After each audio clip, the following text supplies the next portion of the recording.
The Virtual Reality Oracle project has been funded by the AHRC, the Arts and Humanities Research Council, for 3 years. This is a multidisciplinary project, so we have people from 3 universities and across 4 disciplines. Bristol, also Bath and King's College London. And then the disciplines that we're using are classics, ancient history, human-computer interaction, psychology, and neuroscience.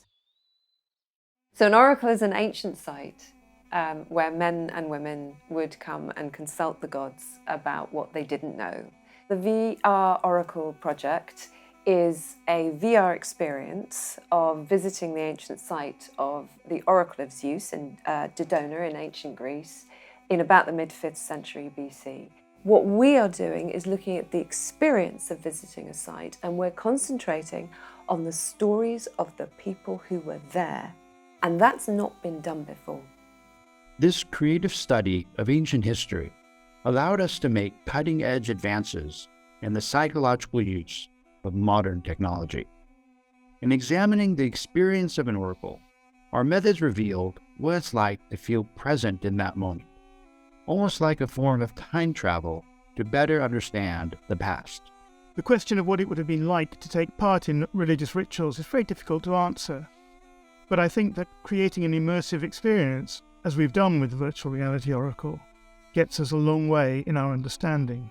The Oracle provides insights into ancient religious experience that are very unique and privileged because it explores the experience of ordinary individuals, a range of individuals.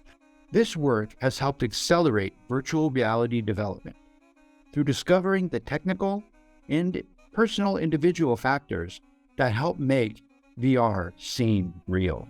If you want to receive the favor of the gods, you must show favor towards them. We're also really interested in exploring VR and how it's used in classrooms, and also just the VR experience. How do you create in the mind, brain and body an immersive experience of another world? Our reimagining of the Oracle of Zeus at Dodona exists as a fully realised 3D computer-generated world. This provides us with endless possibilities for reconfiguration, expansion, and exploration in both an exhibition and a research setting. One of our guiding design decisions was to create a first-person, narrative-led experience that could provide maximum immersion with minimum hardware.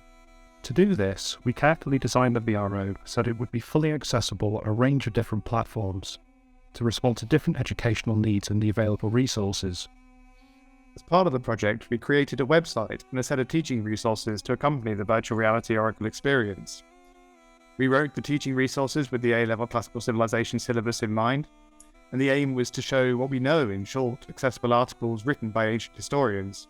What we found is that once the students started using the headsets, they were gone. They were in Dodona. You know, the amount that I got out of them afterwards, where they said, one thing I noticed was, did you notice the tree and it was doing this? Or did you notice the type of music that was on? And I might say, actually, I hadn't thought to talk about that. It was obviously a really useful resource, because then we could talk about it afterwards. They could talk about it with each other. What you've got here is the sort of VR which the kids themselves are going, not only is this really interesting from a classics point of view, but gosh, this is like, you know, proper cutting edge stuff. It's very difficult to teach because the evidence is in lots of different sources and there's no strong narrative. We hope that this will really help teachers teach the subject and students to learn and understand and enjoy it. I hope, that the future of our discipline, ancient history, classics, will increasingly involve this kind of technology, and it's been fascinating to explore it here. The project is important because it's very interdisciplinary. And so we have the opportunity to learn from different disciplinary perspectives about complex human experience, and that provides new insights. We hope that this project is, by bringing the ancient world alive, is going to demonstrate to people the relevance of ancient history and classics. It shows the stories of ordinary people. And even more amazing is that we have questions written by enslaved men and women. And that is unbelievable, that we would hear, as it were, the voices of those people coming through to us from the ancient world and see what were their concerns.